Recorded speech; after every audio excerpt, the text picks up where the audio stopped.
rusaknya kehidupan sosial budaya, seperti misalnya bagaimana tombak itu sangat berpengaruh terhadap ritual-ritual adat sebenarnya di masyarakat Batak. Lalu kemudian ada tadi bagaimana aliansi tutup TPL itu juga sebagai produser ya, produksi film ini yang terus menerus sampai sekarang melakukan perlawanan. Lalu kemudian ada juga tadi di film menampilkan destinasi wisata di daerah Danau Toba dan pencemaran lingkungan begitu ya. Kemudian yang pertama mungkin saya akan sampaikan ke Kak Diana untuk menyampaikan pendapat-pendapatnya yang singkat dan padat dan jelas lah terkait dengan film ini. Oh ya. Oke, berdasarkan apa ya, karena kesepakatan katanya dari Bang Tomam lah dulu. Ya, oke.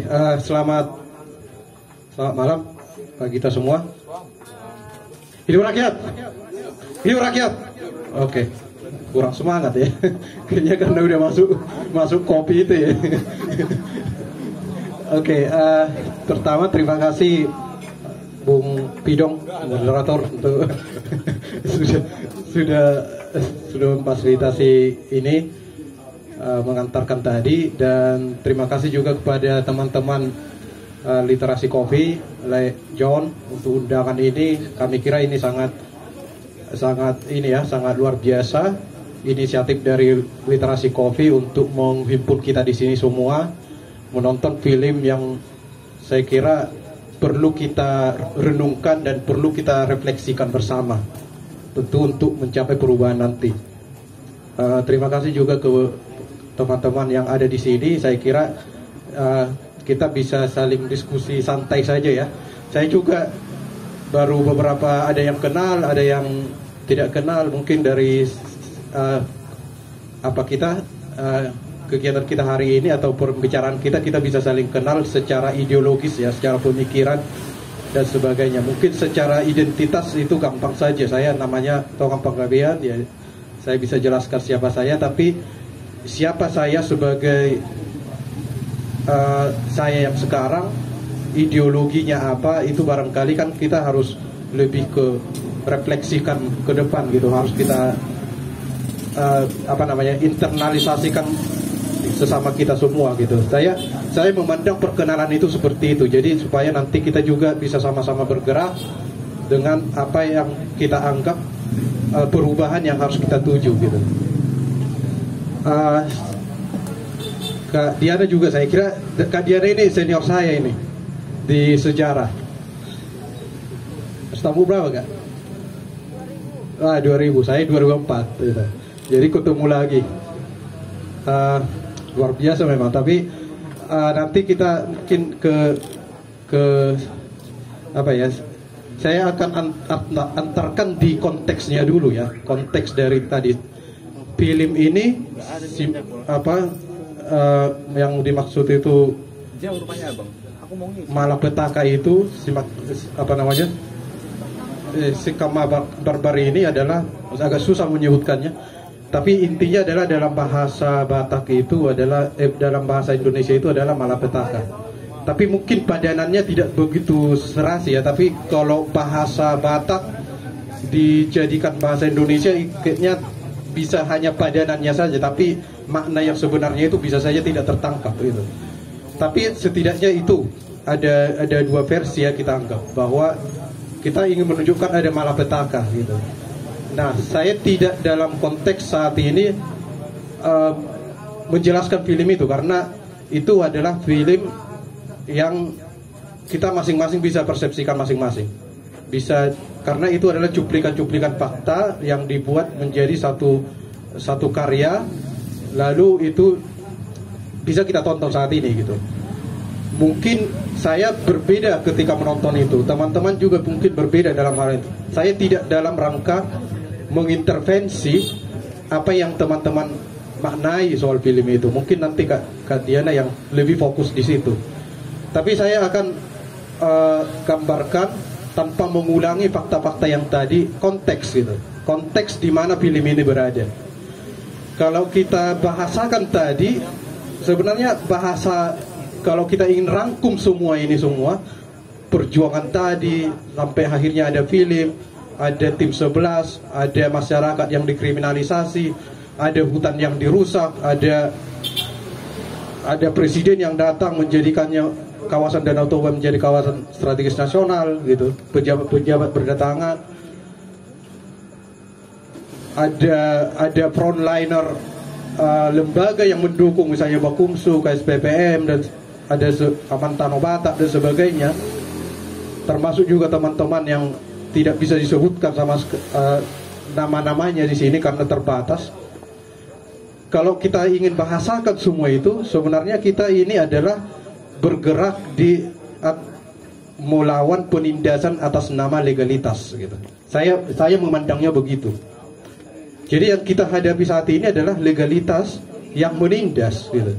Jadi misalnya katakanlah kawasan hutan negara yang diklaim sepihak oleh negara menjadi kawasan hutan produksi, hutan lindung dan sebagainya, lalu diberikan izinnya, konsesinya kepada perusahaan dalam berbagai bentuk, bisa hutan produksi, bisa hak guna bangunan, hak guna usaha dan sebagainya, atau dijadikan proyek strategis nasional misalnya di BODT dan sebagainya, itu adalah atas nama legalitas gitu.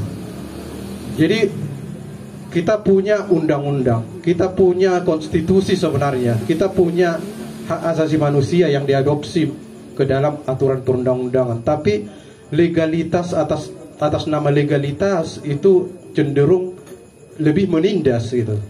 Kenapa ada yang dekriminalisasi, kenapa ada yang dirampas tanahnya, kenapa ada hutan yang ditebangi, ada sungai yang rusak dan sebagainya. Itu semua adalah atas nama legalitas. Contoh gitu, jelas di Undang-Undang Dasar 45 pasal 33 itu jelas sebenarnya makna dari keberadaan kita gitu. Hak warga negara, kewajiban pemerintah negara terhadap warga negara, hak asasi manusia dan sebagainya, terutama dalam sektor agraria dan sumber daya alam. Tapi nyatanya yang kita lihat adalah ketimpangan gitu. Ini yang kita katakan ketidakadilan agraria. Ketimpangan gitu. Ketimpangan pengelolaan, penguasaan, kepemilikan sumber-sumber daya alam atau agraria yang kita katakan saat ini gitu. Nah, baru-baru ini mungkin saya tidak akan panjang lebar menceritakan, mungkin nanti di diskusi ya. Baru-baru ini kita dan barangkali teman-teman ikut berjuang juga menolak undang-undang, waktu itu masih rancangan undang-undang Cipta Kerja. Undang-undang yang katanya itu adalah sapu jagat gitu, menyatukan semua undang-undang untuk mempermudah investasi. Itu adalah atas nama legalitas juga gitu. Di awal 2021 kita juga melihat ada peraturan pemerintah yang nomor 23 tahun 2021 tentang penyelenggaraan kehutanan.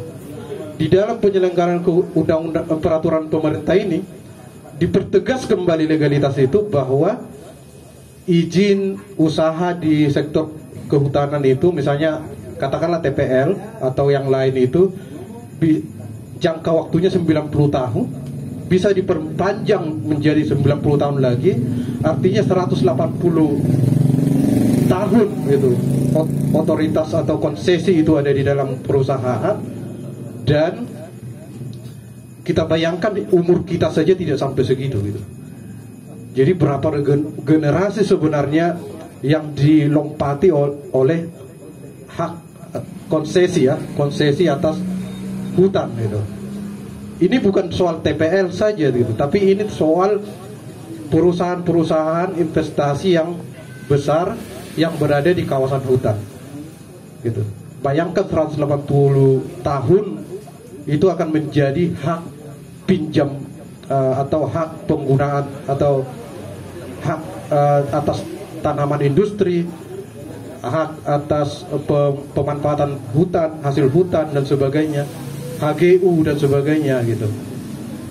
Semuanya kalau kita bungkus itu adalah atas nama legalitas gitu. Nah, ini yang menjadi persoalan kita saat ini. memang tadi digambarkan ada beberapa keberhasilan kecil ya, dan ini yang harus kita apresiasi. Di kawasan Danau Toba ada sekitar 23 komunitas masyarakat adat yang saat ini sedang berjuang. Ada 11 yang sudah kita identifikasi bersama teman-teman yang tadi yang disebutkan di sini, pendukung tadi, untuk mengakses haknya. Ada perda pengakuan hak komunal, hak ulayat yang sudah diterbitkan di beberapa kabupaten. Ada undang-undang desa yang menjamin hak, terutama ya, hak atas hutan desa misalnya, desa adat dan sebagainya. Ada ruang sebenarnya. Jadi yang saya mau katakan, di samping legalitas yang menindas tadi, sebenarnya ada ruang yang kemenangan kecil yang kita lihat. Tapi tinggal bagaimana kita memaknainya, bagaimana kita bisa menggunakan ruang yang masih kecil ini untuk kemenangan yang lebih besar lagi gitu. Saya hanya memandangnya di situ ya, di persepsinya di situ. Lebih ke konteks yang saat ini kita hadapi, mengakui bahwa ada otoritas yang sangat berkuasa saat ini yang menindas atas nama legalitas, tapi juga kita melihat ada ruang kecil, ada celah-celah yang bisa kita lihat untuk perjuangan. Artinya kita ini tidak hanya mengutuki kegelapan ya, tapi melihat ada juga cahaya yang bisa kita gunakan meskipun itu masih kecil gitu. Barangkali itulah gambaran dari film tadi. Ada kegagalan, ada kesuksesan, ada harapan gitu, ada harapan ke depan. Jadi ya mungkin ya itu saja sih pengantar, mungkin di diskusi lebih enaknya nanti, atau kritik terhadap film itu dan sebagainya bisa kita elaborasi bersama. Saya kembalikan ke moderator. Baik, terima kasih Tongam, sangat jelas ya. Baik, sangat jelas ya bahwasanya dari tadi saya kutip pendapat Bang Tongam bahwasanya kita sedang melawan penindasan atas nama legalitas, begitu ya. Mungkin selanjutnya ke Kak Diana untuk menyampaikan sedikit pendapatnya juga dari perspektif pegiat film gitu kan.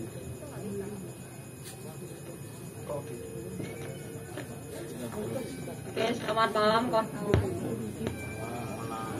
Selamat malam kawan-kawan. Selamat malam. Mungkin udah tertidur dia ya, atau sedang sedang menikmati film.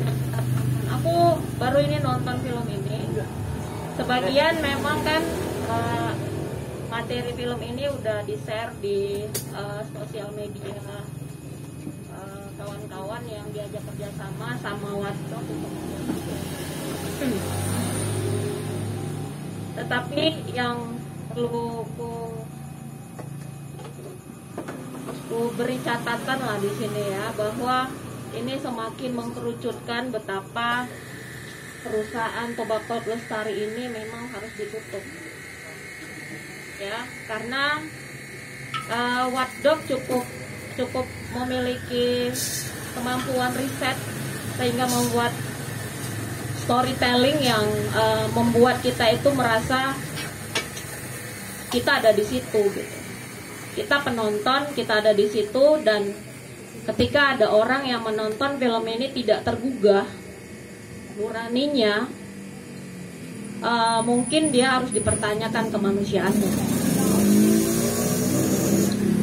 Kita bisa lihat di selain dia dicerabut hak politiknya, hak ekonominya, kemudian hak sebagai warga pribumi yang memiliki identitas turun-temurun di situ.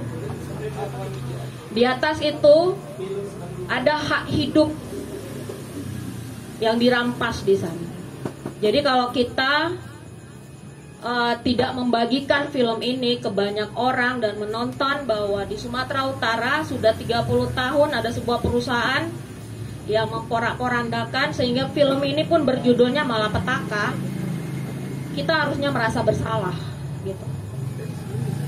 Jadi aku pengen teman-teman yang nonton silakan share film ini. Kalau misalnya ada nobar-nobar lagi, ajak teman-teman buat menonton film ini ya.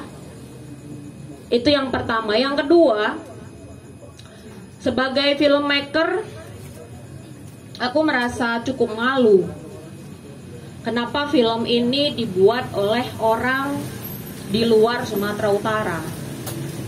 Ya, cukup malu gitu. Sebenarnya bukan tidak punya alasan ya, keinginan untuk membuat film perjalanan perjuangan kawan-kawan di daerah sana sudah ada di benak beberapa teman-teman filmmaker, tetapi kita tidak punya kemampuan kompetensi untuk riset, kemudian tim yang cukup militan untuk pembuatan film seperti ini. Kemudian ini aku pikir perlu biaya, ya perlu biaya.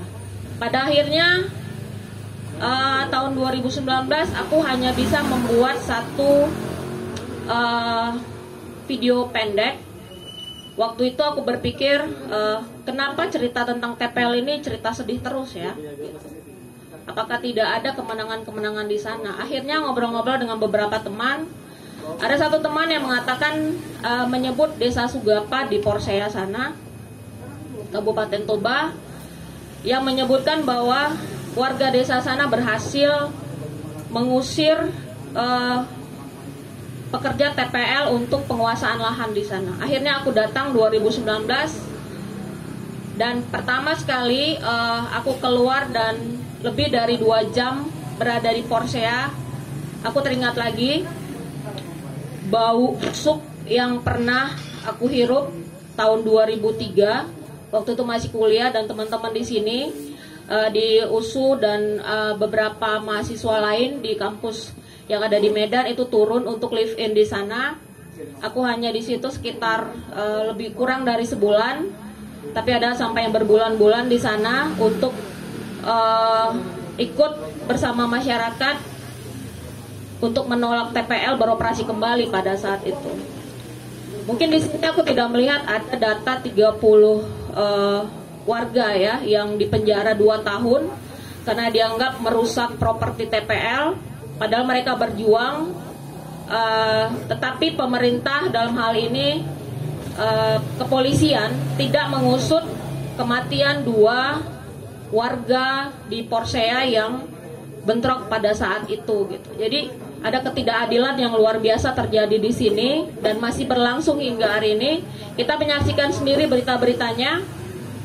Mungkin itu bagi kita di sini tidak terdampak ya. Hanya itu sekilas berita, oh ada konflik nih di sana gitu. Lagi ada konflik di sana ya. Tetapi bagi mereka di sana itu adalah urusan hidup dan mati gitu. Kita melihat tangisan beberapa warga di situ yang lahannya kering, kemudian tidak menemukan makam nenek moyangnya lagi. Sebagai keturunan Batak, kita kehilangan identitas di belakang itu adalah membunuh separuh dari riwayat hidup kita gitu. Marga bagi orang Batak itu sangat penting. Jadi ketika bukti-bukti identitas kita itu hilang, kita akan kehilangan separuh dari hidup kita gitu. Makanya Bang Togo tadi dia bilang, dan Opung Anita tadi bilang, kami melakukan ini bukan hanya untuk kami, tapi supaya keturunan-keturunan kami tidak merasakan apa yang kami rasakan hari ini gitu. Mungkin terdengar klise, tapi aku sangat mengapresiasi apa yang mereka lakukan, apa yang dilakukan kawan-kawan di Aliansi Gerakan Tutup TPL dan semua orang yang berjuang untuk itu. Karena 30 tahun itu bukan waktu yang sebentar. Dan terima kasih tidak berhenti, tidak menyerah. Seperti yang disebutkan teman-teman, aku lupa tadi namanya, dari tim 11 itu, jangan menyerah gitu loh. Tongkat estafetnya mungkin sudah ke tangan kita hari ini. Karena seperti tadi aku agak emosional karena ternyata ada kita yang meninggal dunia sebelum menonton film ini gitu. Dan dia, aku lihat tadi ada tayangan waktu dia diperiksa di kepolisian. Itu sangat menyedihkan. Itu adalah wajah orang yang cukup terluka karena dia ingin hidup seperti orang pada umumnya, normal, tidak diganggu oleh perusahaan yang hanya orientasinya tuh profit. Yang aku pikir kita perlu kaji juga siapa sih yang dimanfaatkan dengan keberadaan TPL ini gitu. Kita bisa lihat walaupun hanya beberapa petik gambar tadi, ada terjadi bencana-bencana alam gitu. Bencana alam ini kita tidak tahu, kita tidak bisa menyalahkan ini alam, ini cuaca, ini sesuatu hal yang tidak diprediksi. Itu hanya omongan orang yang tidak berpendidikan, karena bencana alam itu ada ilmunya untuk mencegah dan ada untuk bagaimana supaya tidak terulang lagi. Kita melihat ada gambar-gambar hutan sudah dihabisi, tanah kering, sampai kalian bisa pikir tadi mereka tidak minum dua minggu, tidak ada air bersih. Bisa nggak bayangin kita di Medan ini tidak punya air bersih selama 2 minggu? Bisa nggak? Mereka mengalami itu di sana. Jadi kalau kita masih membela Toba Pelt Lestari, itu bagiku ya agak memalukan gitu. Aku bisa share satu temanku, waktu aku share posternya Watchdog ini di Facebook, ada temanku cukup dekat sebenarnya kami sebelum dia menjadi staf di TPL, dengan berbagai argumentasi dan narasi-narasi yang menyebutkan sebagai begini perjuangan itu tidak murni apa segala macam, TPL itu sudah diaudit internasional dan begini. Aku hanya bisa bilang, kau bukan satu-satunya temanku yang akhirnya membela TPL hari ini. Silakan kau dengan keyakinanmu, aku tetap pada keyakinanku. Aku rasa itu saja. Film ini semoga bukan satu-satunya film tentang kerusakan yang terjadi di sana, karena itu adalah kampung halaman. Bayangin kawan-kawan, orang Batak aku pikir di seluruh dunia ini punya orang-orang hebat gitu. Tapi ketika berdiam diri, ada satu lubang sampah yang sedang digali besar-besar di sana, bau busuk ya. Teman-teman, aku nggak habis pikir waktu 2019 itu, aku 2 jam di situ, aku sudah dibilang sama adik juniorku, kakak nginep aja di sini. Nggak bisa aku pulang hari setelah aku ngambil gambar di sana. Karena apa? Aku nggak tahan dengan baunya. Luar biasa, orang-orang bisa bertahun-tahun tinggal dan hidup di sana. Mungkin mereka karena tidak punya pilihan ya. Aku punya pilihan untuk menghirup udara agak segar di Medan ini, jadi aku memilih pulang walaupun waktu sudah tengah malam gitu. Aku pikir itu aja dulu, Berton.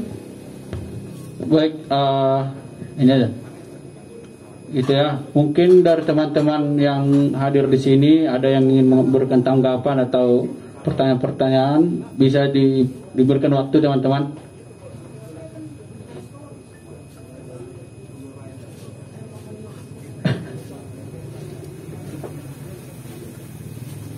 Dipersilakan waktu teman-teman untuk memberikan pendapat. Atau kita sudahi di sini karena mungkin teman-teman rasa sangat sedih ya, karena dalam hati udah merefleksikannya gitu ya.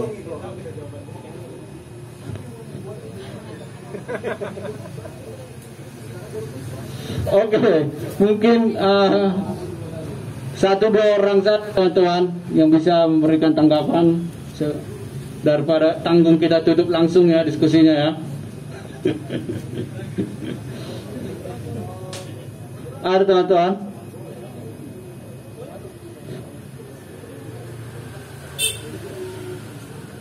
Oke, mungkin belum panas ya, mungkin ke barangkali Bang Tongam juga. Pertanyaannya lah.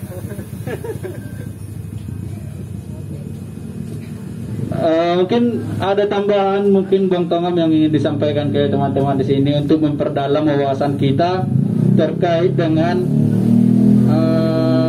keberadaan film ini yang menggambarkan kepada kita tentang malapetaka ini di Tanah Batak, yang sebenarnya dia memang masih sangat perlu untuk ditutup begitu, karena banyak apa saja yang hilang dari keberadaan TPL ini sampai sekarang di masyarakat Batak begitu, Bang. Oke, menunggu pertanyaan dari teman-teman ya. Mungkin sebelum saya jawab apa yang pertanyaan dari Berton tadi, mungkin gini ya. Film ini hanya salah satu angle gitu, hanya salah satu angle untuk menggambarkan kondisi objektif yang terjadi saat ini. Jadi persoalan-persoalan struktural yang tadi, setidaknya harapan kita dari sisi pihak yang terlibat dalam pembuatan ini, yang menyediakan data dan sebagainya itu, melihat ada sudut pandang yang berimbang gitu ya. Kita kan sekarang ini sedang dibanjiri informasi yang sangat tidak berimbang. Pemerintah bilang pembangunan itu sangat baik, food estate itu sangat baik untuk menanggulangi COVID, untuk mengatasi krisis pangan. Ada narasi-narasi yang dibangun, seolah-olah kita yang berjuang di lapangan mendampingi masyarakat itu menjadi anti pembangunan gitu.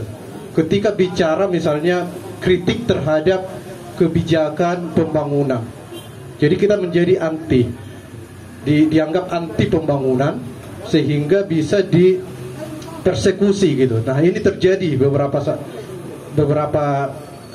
kali gitu ya, dipersekusi karena dianggap ada kepentingan, ada hanya provokasi dan sebagainya. Nah film ini adalah pemikiran waktu itu adalah waktu Juni terjadi bentrok di Natumeka, ada ide untuk membuat satu film untuk publik gitu. Nah angle-nya itu adalah yang paling besar itu adalah tim 11 yang jalan, yang melakukan perjalanan dari Balige sampai ke Jakarta dengan dilengkapi dengan beberapa fakta-fakta seperti yang kita tonton tadi. Tapi ada angle lain sebenarnya yang harus kita lihat juga. Ada beberapa juga kriminalisasi gitu. Itu kan tidak bisa digambarkan di dalam satu film gitu. Kita berharap sebenarnya ini memicu teman-teman, memicu publik, memicu pegiat film, seni, pegiat literasi dan sebagainya untuk melihat hal yang lebih komprehensif dari sini gitu, sehingga kerja-kerja advokasi kebijakan itu berjalan gitu. Kalau kita gambarkan segitiga, misalnya ada frontline yang bekerja di lapangan, ada satu lagi produksi pengetahuan. Ini harapannya itu diisi oleh teman-teman gitu. Ada juga pengorganisasian masyarakat supaya ada gerakan rakyat gitu. Nah, artinya kan ketiga ini kalau kita ingin teorisasikan harus jalan bersama. Kita berharap sebenarnya seperti yang dikatakan Kak Diana tadi, ini memicu keinginan atau beberapa ide-ide kreatif lainnya untuk dimanifestasikan atau diwujudkan ke dalam karya-karya atau tulisan atau semua hal yang bisa dikonsumsi oleh publik demi mendukung perubahan gitu, perubahan sosial. Itu sih. Nah, soal pertanyaan Berton tadi, saya tidak ingin sebenarnya menyoal misalnya persoalan-persoalan. Yang jelas sebenarnya kita saksikan konflik agraria itu ada di kawasan Danau Toba, kerusakan lingkungan ada di kawasan Danau Toba, konflik sosial yang dipicu oleh investasi ada di kawasan Danau Toba, korupsi di sumber daya alam ada di kawasan Danau Toba, semuanya ada di situ gitu. Jadi kita hanya butuh kejelian, saya kira, melihat keadaan ini sehingga kita bisa bergerak bersama. Karena untuk itulah kita selalu diskusi ya, untuk menemukan itu, baik dari segi media, teman-teman mahasiswa, buruh dan sebagainya, itu menjadi mimpi besar untuk menyatukan ini sehingga informasi itu semakin berimbang. Ada wacana kritis gitu. Kita membangun wacana kritis atas pembangunan. Ini yang tidak terjadi saat ini. Pembangunan gencar-gencar, tadi disebutkan ada berapa triliun ada diinvestasikan ke kawasan Danau Toba, di mana wacana kritis itu, wacana tandingan terhadap itu gitu. Apakah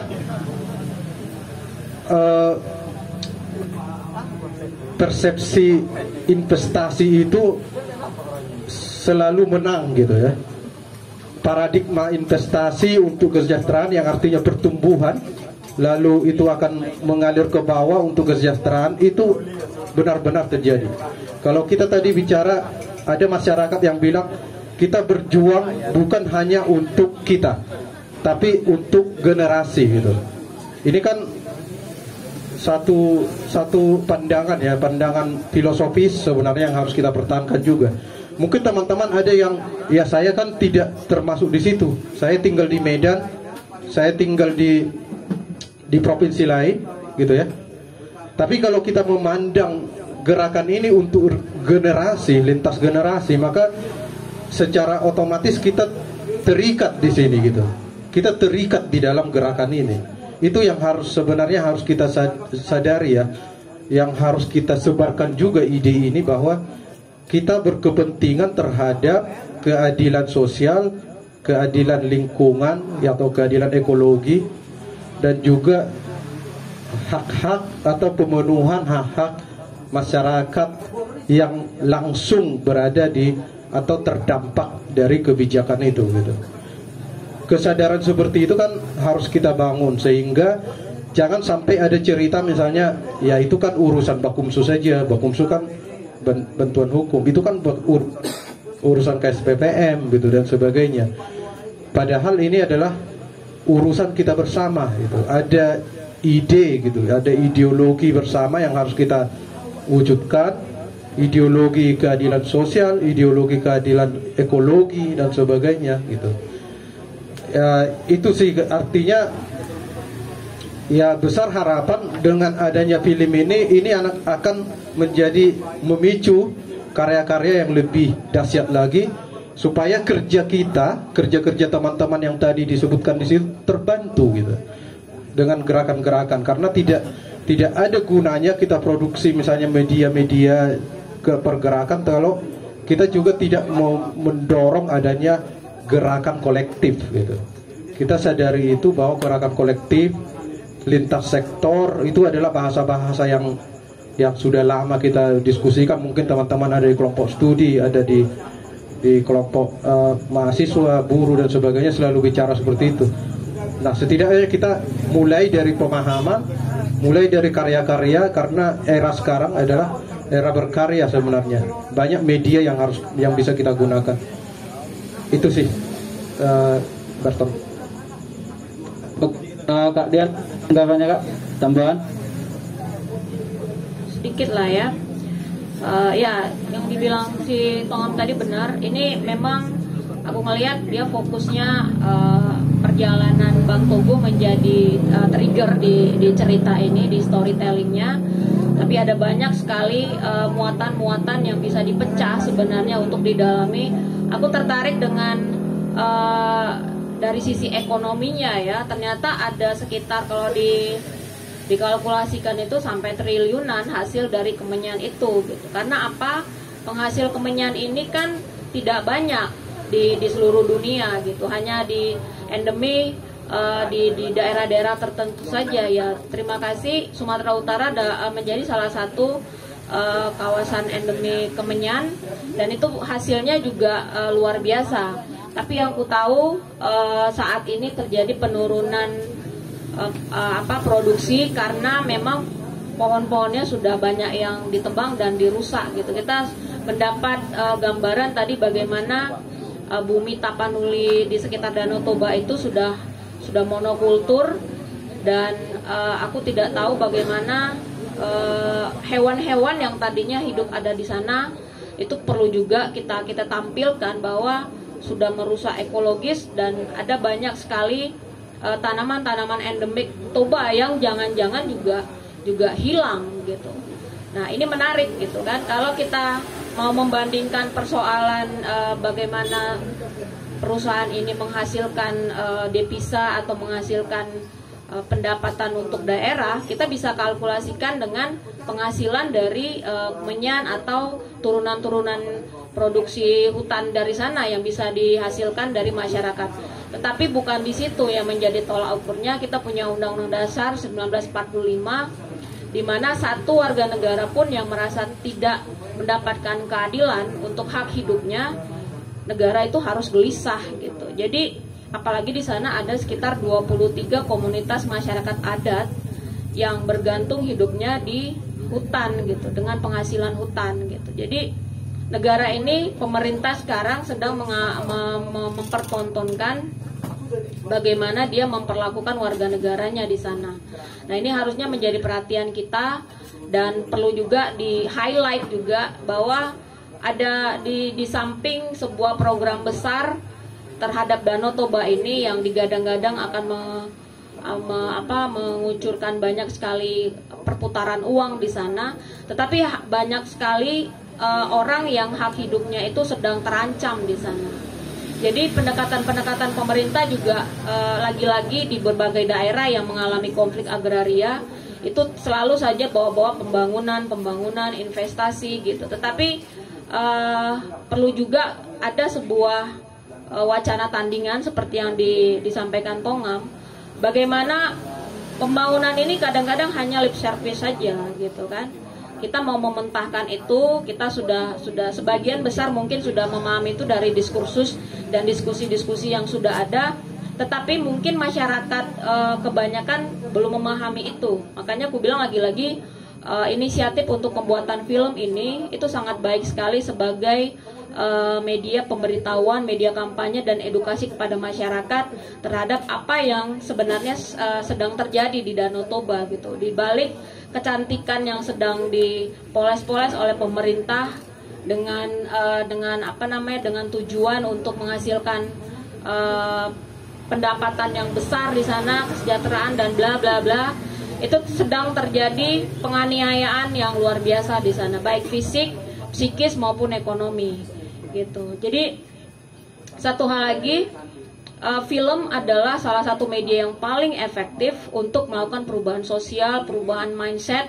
Kita sudah melihat bahwa banyak dokumenter-dokumenter yang dihasilkan oleh Watchdog ini yang membuka mata kita, yang mencerahkan pengetahuan kita, yang memiliki impact sosial terhadap apa yang sebenarnya terjadi gitu. Mungkin selama ini kita mendapat informasinya sporadis ya, bahwa terjadi konflik, terjadi kerusakan, terjadi bencana. Tetapi dengan film ini, berbaik budi sekali mereka membuat film ini, kita jadi lebih terformat gitu, mengkerucut bahwa ada penajaman kasus yang benar-benar harus jadi perhatian bersama kita gitu. Jadi kita nggak boleh diam, kita udah tahu, kita nggak boleh diam. Itu aja. Terima kasih.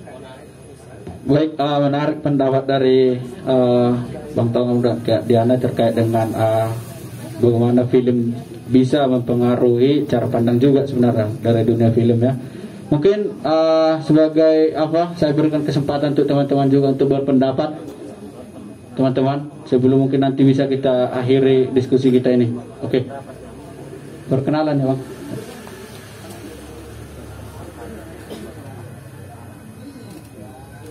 Ya baik, izin Bang di sini aja Bang. Perkenalkan, nama saya Tison. Saya bukan warga Medan, tapi orang tua saya itu tinggal di daerah persuburan. Jadi kalau saya pulang ke kampung itu, ya di kiri dan kanan itu sudah pohon-pohon eukaliptus, dan ya kalau eukaliptus itu kan tidak kuat menyerap panas, artinya di sana sudah sangat panas dari sisi cuaca. Nah, yang pertama kita berterima kasih kepada Watchdog yang sudah bersusah payah, yang memberikan perhatian sangat besar atas kerusakan lingkungan yang terjadi di Sumatera Utara, terutama di sekitaran Danau Toba. Bagi saya ini yang saya tunggu-tunggu sudah hadir. Ini menjadi kekuatan tambahan bagi orang-orang atau kelompok-kelompok yang pada dasarnya sejak awal sudah sangat menentang yang namanya operasional Toba Fuluk Lestari. Ini sebagai kekuatan tambahan di samping kekuatan rakyat yang sampai saat ini juga masih konsisten untuk menyuarakan agar Toba Fuluk Lestari segera ditutup. Nah, kita harapkan ke depannya film-film dokumenter yang saat ini sedang diproduksi, yang saat ini sudah diproduksi orang di luar Sumatera Utara, kita harapkan ke depannya para pegiat-pegiat film di Sumatera Utara terus melahirkan dokumenter-dokumenter yang mengarah pada bentuk-bentuk perlawanan agar Toba Fuluk Lestari ditutup gitu. Nah, ini kekuatan tambahan. Lalu kalau menurut saya ini mungkin bisa didiskusikan sama-sama. Ada tambahan kekuatan lagi setelah Danau Toba itu ditetapkan masuk di UNESCO. Ini tambahan kekuatan kita lagi untuk merongrong bahwa TPL itu sebenarnya harus cepat keluar dari Tanah Batak. Kenapa UNESCO ini menjadi kekuatan?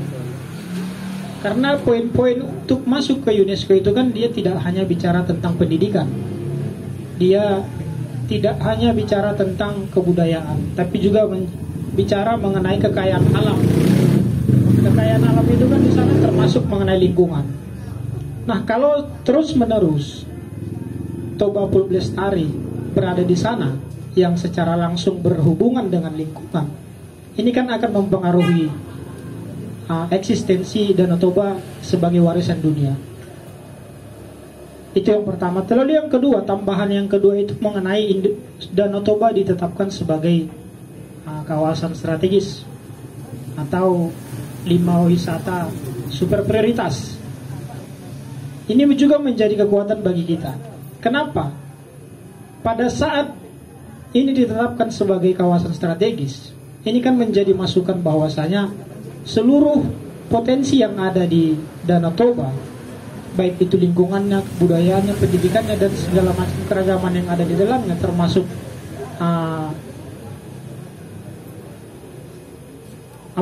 termasuk mengenai sejarahnya. Nah, ini kan ada di dalam itu. Nah, yang kita harapkan itu serius tidak pemerintah melakukan ini? Serius tidak pemerintah ingin cepat mewujudkan bahwa Danau Toba ini sebagai kawasan wisata super prioritas gitu. Nah, kalau pemerintah tidak serius dan kalau kita tidak mendorong pemerintah mempercepat ini, ya maka sampai tahun 2040-an Danau Toba TPL itu akan tetap melakukan penebangan yang terakhirnya kualitas Danau Toba itu tidak akan pernah bisa bersih dari yang namanya pencemaran. Dan kampanye-kampanye di luar negeri sana akan tetap menyatakan bahwa Danau Toba itu tempat sampah terbesar di dunia gitu. Nah, ini yang harus terus kita dukung, bahwa UNESCO kawasan super prioritas itu harus pemerintah harus benar-benar serius. Jangan saat ini hanya wacana-wacana yang mereka perhatikan hanya persoalan kebudayaan yang ada di sana, tapi tidak memperhatikan.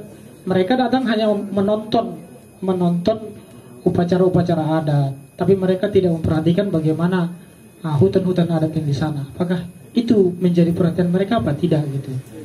Itu mungkin bisa kita dorong pemerintah supaya serius tidak untuk mewujudkan Danau Toba itu menjadi kawasan wisata yang internasional yang katanya waktu di periode pertama Presiden Jokowi mau nangkop Asia gitu.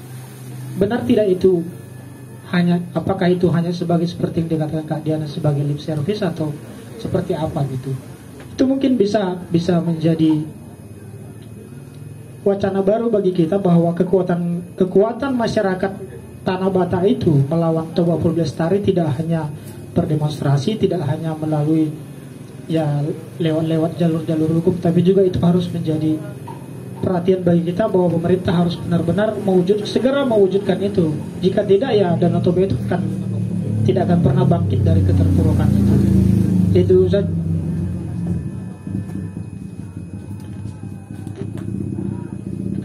Oke, terima kasih Bang atas tanggapannya. Tadi saya tangkap pesannya bahwasanya film ini telah menambah kekuatan bagi perjuangan penolakan terhadap perusahaan perusak lingkungan di Tanah Batak, dan ditambah lagi banyak hal tadi ya Bang ya. Dan melalui film ini diharapkan mampu membuat kita satu sama lain ini saling terintegrasi dalam usaha menolak perusahaan perusak lingkungan, begitu teman-teman. Ada lagi teman-teman yang oke, Papa Dios.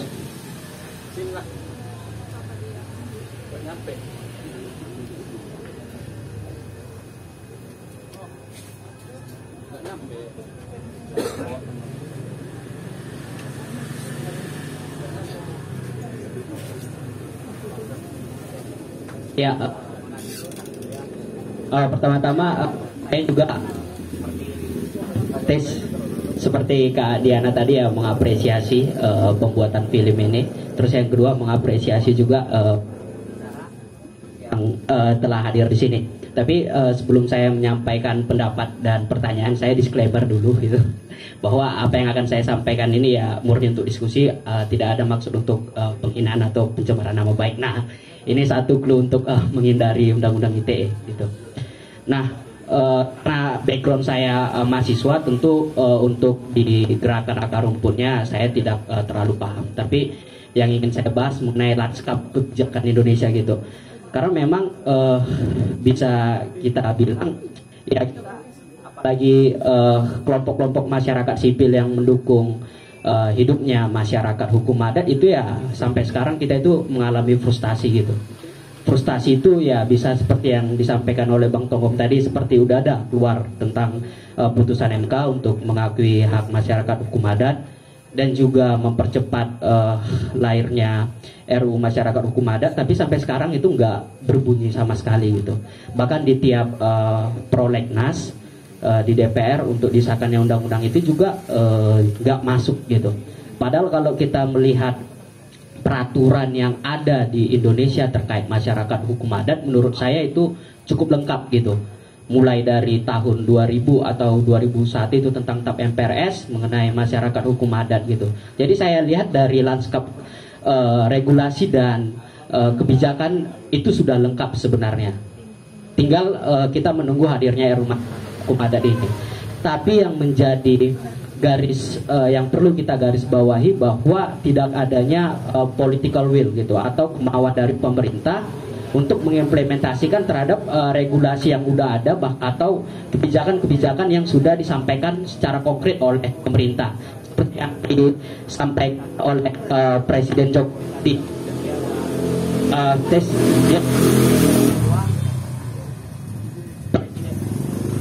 Presiden itu sudah menyampaikan bahwa udah ada akan diregistrasi 5 desa hukum adat, tapi pada kenyataannya baru 2 gitu.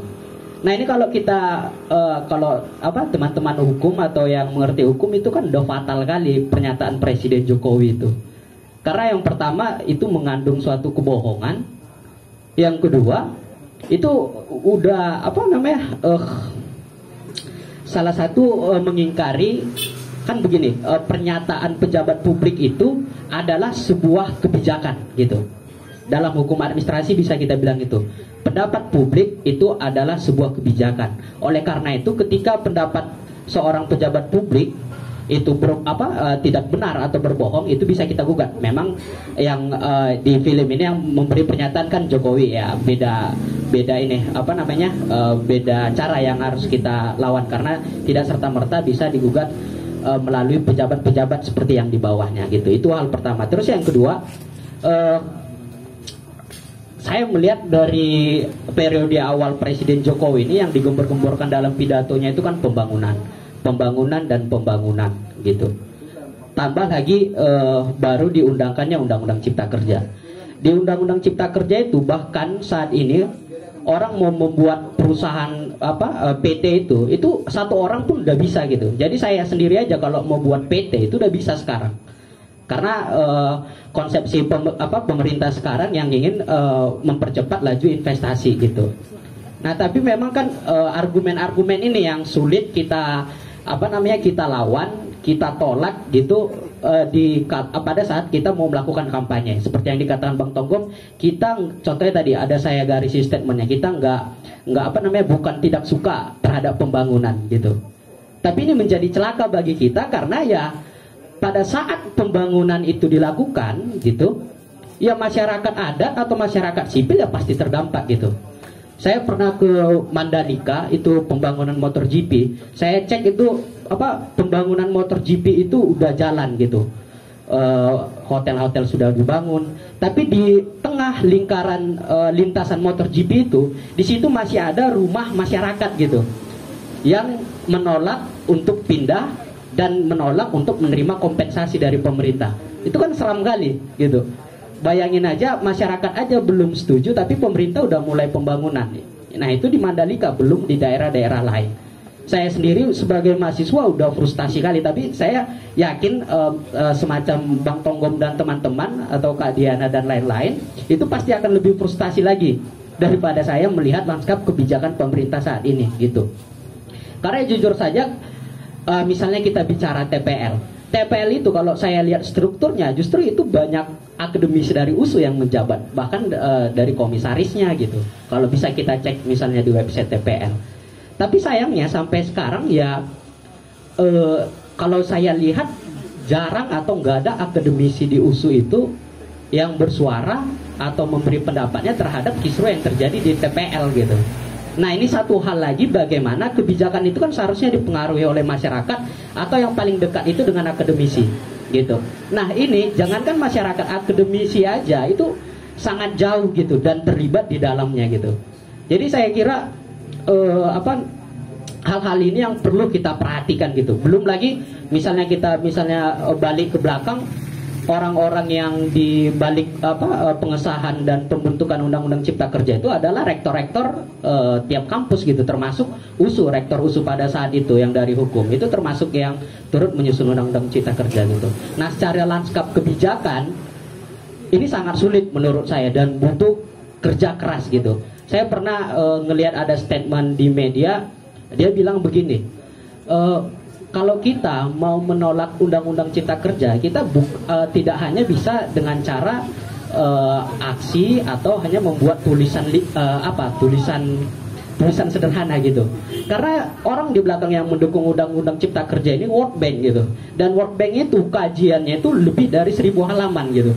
Bagaimana mungkin kita menolak Undang-Undang Cipta Kerja dan menolak draft proposal dukungannya itu dengan hanya cara cuma ngebacot doang kan, kayak gitu kalau istilah teman-teman di tongkrongan gitu. Nah itu dari lanskap kebijakan. Terus yang kedua yang saya perhatikan bahwa misalnya tadi abang ini mengatakan kawasan Danau Toba udah diakui sebagai warisan budaya dan lain-lain oleh UNESCO gitu. Dan itu adalah satu poin argumen kita untuk melawan supaya perusahaan-perusahaan di sekitar Danau Toba itu bisa pindah.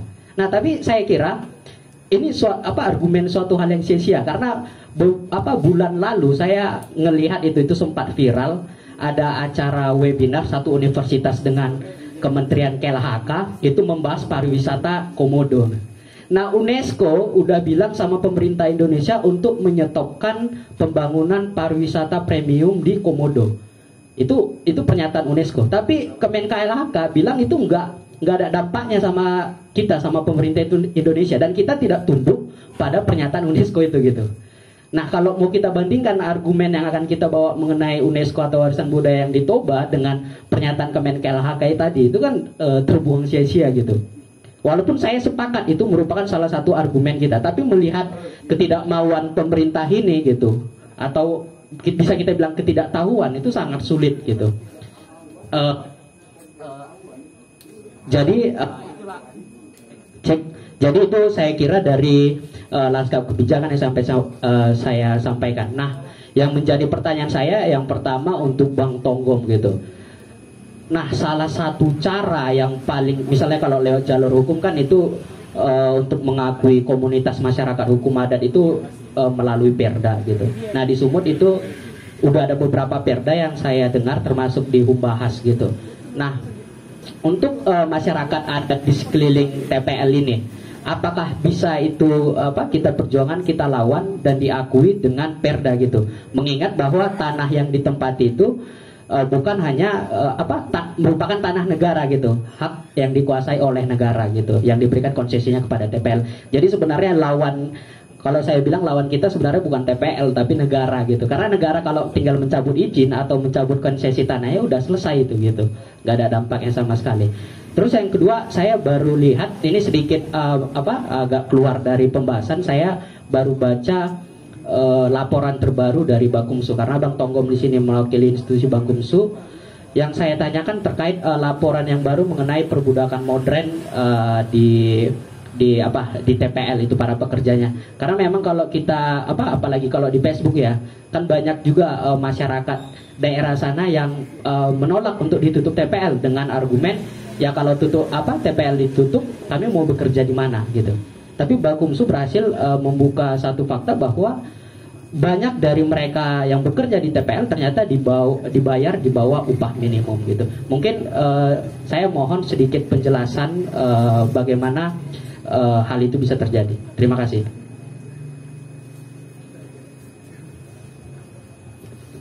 Oke, sebelum masuk ke ada lagi teman-teman yang mau menyampaikan pendapat? Oke, mungkin langsunglah tanggapi Bang ya. Ingat. Ya, oke. Saya coba ya. Jadi muncul ya, makin malam makin gini. Gini. Soal yang dikatakan Bung tadi yang berdua, saya kira dari segi pasar itu perlu dicermati juga, perjuangan melalui internasional dan sebagainya. Saya kira itu pesannya ya tadi, dan juga beberapa aspek-aspek yang UNESCO dan sebagainya. Sebelum menjawab pertanyaan tadi, mungkin kita di pemikiran kita sebenarnya ketika baik di gerakan tutup TPL, baik di aliansi-aliansi yang lain yang sudah terbentuk selama ini dari sejarah panjang perjuangan untuk menutup TPL ini, kita sebenarnya menyadari bahwa perjuangan menutup TPL ini termasuk juga perjuangan menutup perusahaan-perusahaan yang lain yang berkonflik dengan masyarakat, konflik agraria dan merusak lingkungan, itu harus melalui pendekatan yang multi sektor gitu. Misalnya contoh, TPL ini kan pasarnya, misalnya perusahaan itu paling takutnya kan pasarnya terganggu, iya kan? Pasar terganggu, jaringan pendanaan, bank dan sebagainya terganggu. Karena perusahaan itu kan terdiri dari utang, aset gitu ya, sama produk gitu. Jadi kita juga melihat ada dimensi pasar yang harus dicampur, diintervensi, artinya kita perjuangkan sehingga perusahaan semakin melemah gitu ya. Tapi ini pekerjaan besar. Jadi di situ ada juga dimensi kebijakan. Dimensi kebijakan misalnya tadi ada ide, ada perjuangan untuk membuat undang-undang khusus masyarakat adat. Sampai saat ini belum berjalan. Karena tidak berjalan, sementara putusan MK tahun 2012 tentang hutan adat itu sudah keluar, kita tidak menunggu itu. Maka ada inisiatif untuk membuat peraturan daerah, karena itu disyaratkan oleh undang-undang kehutanan. Itu dimungkinkan dilakukan di daerah meskipun tidak ada undang-undang di atasnya. Nah, maka ada beberapa perda yang sudah ada di kabupaten. Gitu ya, tadi sekaligus menjawab tadi. Panduman Sipituhuta itu 2016 itu dicadangkan oleh Presiden Jokowi, hutan itu untuk hutan adat. Lalu prosesnya 2020 itu prosesnya berjalan, 2021 akhirnya dikasih SK gitu ya, panjang prosesnya gitu. Dasarnya adalah peraturan daerah itu. Peraturan daerah Panduman Sipituhuta itu adalah perda khusus yang kita inisiasi bersama teman-teman yang tadi disebutkan di film ini, untuk melihat ketika ada pencadangan, ketika ada verifikasi, maka legislasi di daerah itu sudah tersedia. Maka ada legislasi yang kekosongan legislasi itu terisi dulu. Apakah ada manfaatnya? Ada. Nah, itulah dalam kasus Panduman Sipituhuta. Mungkin sekaligus menjawab yang tadi yang Bung tadi jelaskan. Nah, di daerah lain seperti apa? Di Kabupaten Toba yang dulunya Toba Samosir ada peraturan daerah tentang hak-hak wilayah masyarakat hukum adat. Nah ini saat ini kan pasca ketemunya tim 11 ini kan ini menyambungkan juga dengan cerita tadi, kan Presiden bilang akan ada sekian komunitas yang akan diserahkan hutan adatnya. Itu kan hanya pernyataan politik gitu ya. Makanya tadi atas nama legalitas tadi itu perlu dicatat bahwa ternyata ketika ada pernyataan politik dari atas, kalau teman-teman ikuti kan tim verifikasi dari KLHK kan sedang berturun sekarang ke daerah berkonflik yang kita laporkan itu untuk verifikasi apa? Verifikasi masyarakat hukum adatnya siapa, tanah atau hutan adatnya yang mana. Itu jadi prosesnya juga jadi terjebak juga di masalah legal formal gitu, membuktikan dan sebagainya. Tapi walaupun demikian itu kan ruang kecil yang harus kita gunakan gitu. Ini prosesnya kita lihat Panduman sudah lepas. Mudah-mudahan yang lain itu berkat dari gerakan yang kemarin muncul ada dampak positifnya terhadap masyarakat. Ada misalnya Tumika bisa keluar dan komunitas yang tadi juga yang disebutkan itu mudah-mudahan itu keluar juga dari kawasan hutan, dicadangkan lalu diberikan SK hak komunal terhadap masyarakat adat itu.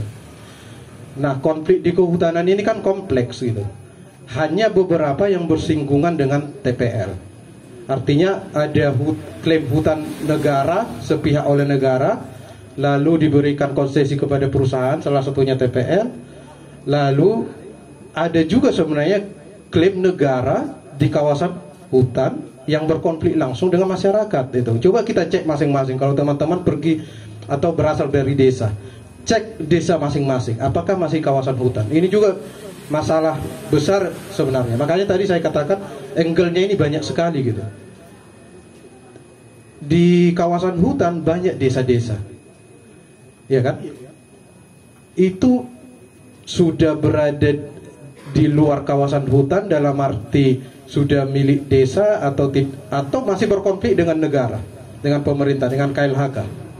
Nah ini kan tugas besar bagi kita sebenarnya melihat fakta-fakta ini gitu. Jangan-jangan desa kita itu adalah hutan, kawasan hutan yang sewaktu-waktu bisa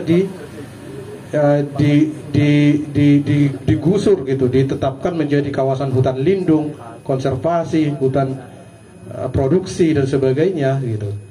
Nah ini kan persoalan yang sangat kompleks gitu teman-teman. Itu sih. Lalu yang kedua tadi soal apa Bung?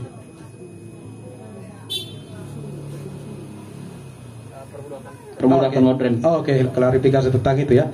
Jadi kan sebenarnya di TPL itu dulu kan TPL bilang kami dasarnya penelitian itu adalah ketika TPL bilang kami kan punya kontribusi terhadap negara melalui pembukaan lapangan kerja.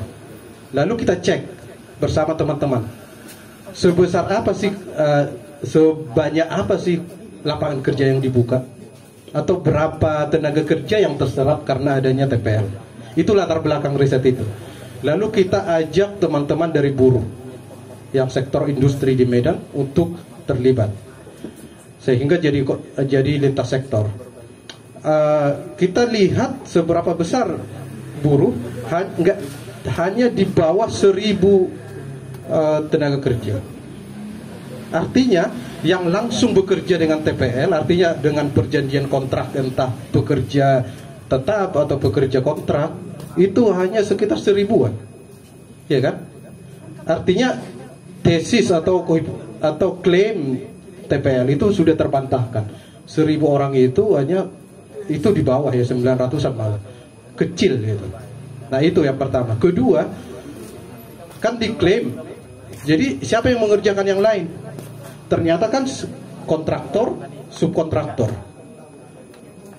Yang fokus dari dugaan perbudakan yang kita katakan itu adalah sistem kerja yang melanggar hak normatif buruh, terutama di sektor yang subkontrak. Artinya TPL melepas tanggung jawab dengan memberikan kontrak ya outsourcing kepada perusahaan, lalu perusahaan lokal ini yang dikuasai oleh elit-elit itu merekrut pekerja melalui skema-skema outsourcing dan sebagainya dengan kondisi pekerjaan yang tidak layak gitu. Misalnya tinggal di hutan, tidak dengan akomodasi yang layak, tidak dengan gaji yang sesuai dengan UMP gitu kan, tidak juga punya standar K3 keselamatan, keamanan dan sebagainya. Itu standar itu kan adalah hak-hak normatif yang harus dipenuhi. Itu yang kita katakan dugaan gitu ya, dugaan perbudakan, dan harusnya itu ditindaklanjuti oleh Kementerian Tenaga Kerja gitu. Nah itu sih klarifikasinya, sehingga ya mungkin istilah perbudakannya terlalu bombastis mungkin ya, tapi memang faktanya ya begitu gitu. Ya kita sudah menggugurkan klaim dari TPL menyatakan mereka menyerap tenaga kerja sekian. Kita cek itu dari datanya sendiri. Jadi kita buka websitenya, kita buka annual reportnya dan sebagainya, itu tampak. Jadi itu bukan bagian dari data yang kita investigasi, tapi itu data dari internal perusahaan itu sendiri. Nah, yang bagian dari investigasi adalah yang di luar dari karyawan perusahaan TPL. Artinya yang subkontrak tadi. Itu adalah metodenya investigasi. Sehingga terkumpullah atau terungkaplah fakta itu gitu. Itu saja. Oke, masih ada tanggapan Kak Diana? Oke, ada lagi dari teman-teman yang ingin kasih pendapat? Oke, Bang Siahaan. Aku Andi Siahaan. Pengen ngelihat film tadi ya secara utuh. Nggak mau bicara kemana-mana karena buat aku pribadi gak ada urusan juga tutup TPL atau membuka TPL, gak ada ke akunya sendiri langsung gitu ya. Aku ngeliat film ini film bagus. Filmnya berhasil karena film sebagai alat propaganda berhasil secara fungsinya ya, mempengaruhi kita semua penonton. Yang aku lihat di endingnya juga itu film sebagai hiburan. Karena rata-rata kita semua gugup ya, gugup dan gagap ketika ketemu presiden.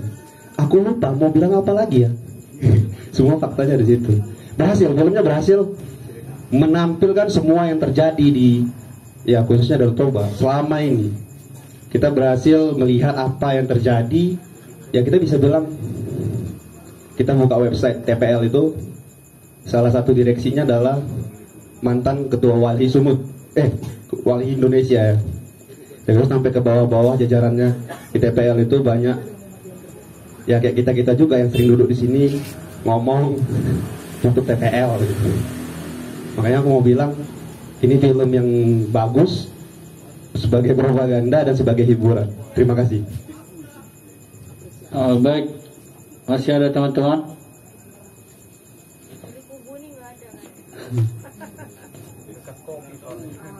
Oke. Selamat malam buat kita semua. Perkenalkan aku Goglas Wesley. Jadi tentu mengapresiasi film tadi dari sejak awal sudah menggambarkan sedikit banyaknya apa yang sedang dirasakan oleh masyarakat Toba dalam proses untuk melawan PT TPL. Tapi di ujung tadi ada pernyataan yang tak tahu itu sangat menggelitik, bahwa Togu menyatakan bahwa kita tidak sedang melawan pemerintah tetapi menyampaikan aspirasi. Nah, ini tentu kalimat yang menurutku sangat multitafsir. Apa yang sebenarnya dimaksud dari Togu dari gerakan tutup TPL ini? Nah, itu yang pertama. Yang kedua, dari film tersebut tampak bahwa gerakan tutup TPL ini sampai ke istana dengan membawa naskah ada 15 hutan adat yang diminta untuk dibebaskan, artinya untuk diberikan kepada masyarakat adat, dan ada 5 yang pada akhirnya direspon oleh Jokowi dan 1 yang dibebaskan. Dan itu memang sebenarnya sebelum-sebelumnya juga sudah mau dibebaskan.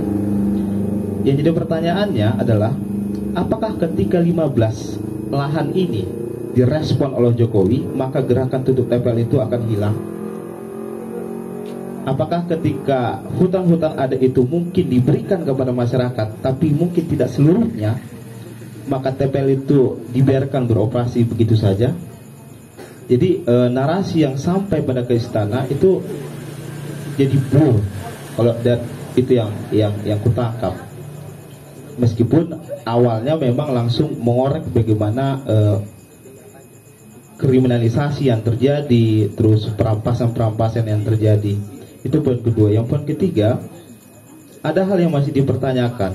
Kenapa dari beralihnya Indorayon menuju PT TPL di masa Megawati itu tampak sepertinya, atau dapatkan datanya, gerakan untuk menghadang beroperasinya TPL sebelum dia disahkan oleh masa rezim Megawati. Apakah mungkin ada gerakan-gerakan yang dulu pro terhadap gerakan tutup TPL, tutup Indorayon, itu pada akhirnya berafiliasi dengan beberapa aktor yang pada akhirnya melegalisir PT TPL. Nah, itu yang sampai saat ini menjadi pertanyaan di beberapa kalangan yang menggantung.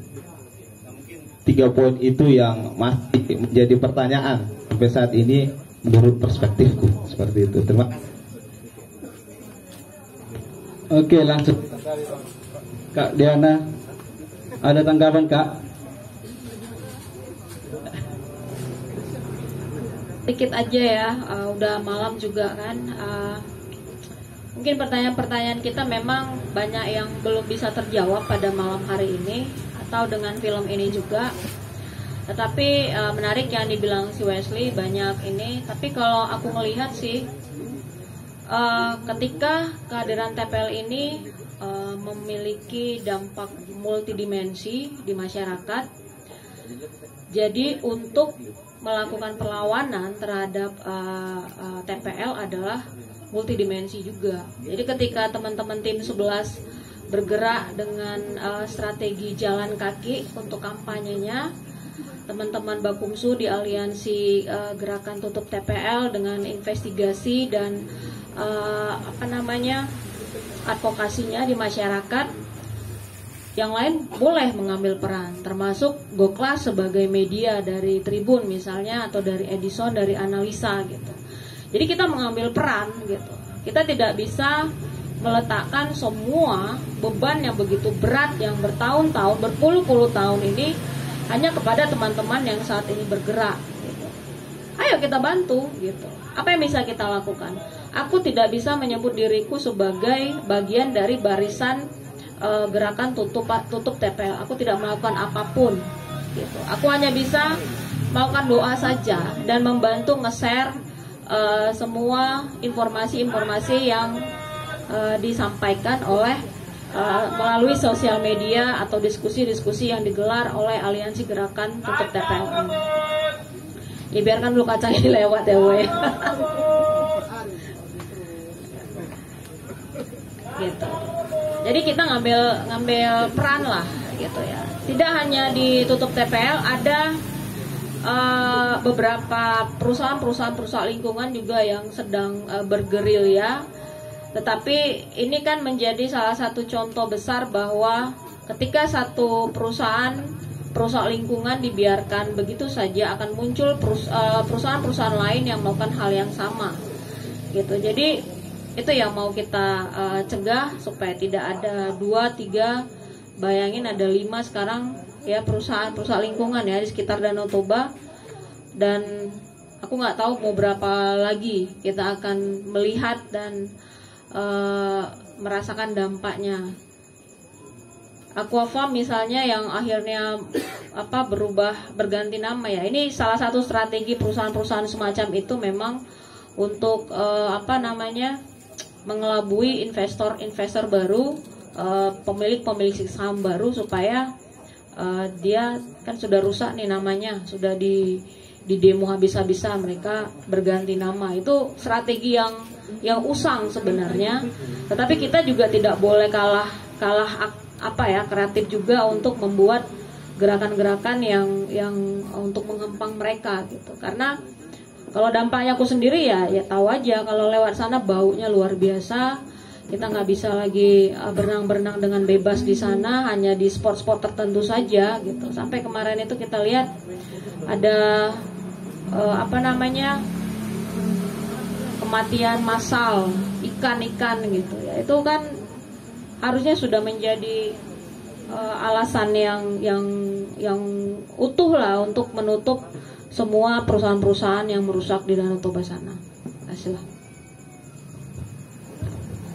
Ya, mungkin saya tidak ingin jawab satu persatu ya Goklas dengan pernyataan tadi, tapi yang jelas begini, ketimbang kita misalnya melihat, saya tidak dalam kapasitas melihat misalnya Togu gimana, itu bukan di situ ya, tapi kita untuk menganalisis sikapnya tadi, kita bisa mengacu ke konteks dia bergerak, itu saja jawabannya begitu. Kenapa dia bisa bergerak? Itu menjawab apa yang terjadi, karena yang terjadi itu kan sering di luar dari konstruksi berpikir kita, karena itu refleks ya, tapi konteksnya saja gitu, sehingga untuk menghindari kecurigaan dan sebagainya gitu. Lalu yang sekaligus penutup, saya kira kalau bagi saya sederhananya begini, kalau melihat gerakan ini kan terserah mau menutup, mau menolak, mau mendukung dan sebagainya. Ya sama seperti teori fisika itu gitu. Kalau perpindahan itu ada energi, ada tekanan gitu. Kalau kita ingin mengarah perubahan gitu, perubahan sosial, ada energi gitu. Energi itu yang harus kita gunakan. Demonstrasi, literasi, lobby politik dan sebagainya, pendekatan regulasi. Tapi jangan lupa juga ada tekanan juga gitu. Nah, tekanan bisa positif ke kita, artinya mendukung, bisa malah mendistorsi gitu. Jadi kalau dikatakan apakah gerakan masyarakat sipil frustasi, tidak gitu. Saya kira ketika ada film ini membuktikan bahwa kita menyadari formulasi yang tadi itu, bahwa ya kalau ingin mencapai perubahan, perpindahan, berpindah dari transformasi misalnya dari sini ke sana, maka kita butuhkan energi, kita butuhkan juga tekanan. Maka itu yang terjadi waktu tim 11 dengan harapan akan diterima oleh presiden di istana, lalu kita buat ada dokumen yang disampaikan fakta-fakta tentang itu, sehingga ada dasar untuk menutup TPR dan disampaikan. Ternyata di dalam proses 1 bulan itu kan tekanan juga ada lobby dari perusahaan. Itu kan tidak menjadi rahasia lagi, meskipun kita tidak bisa buktikan.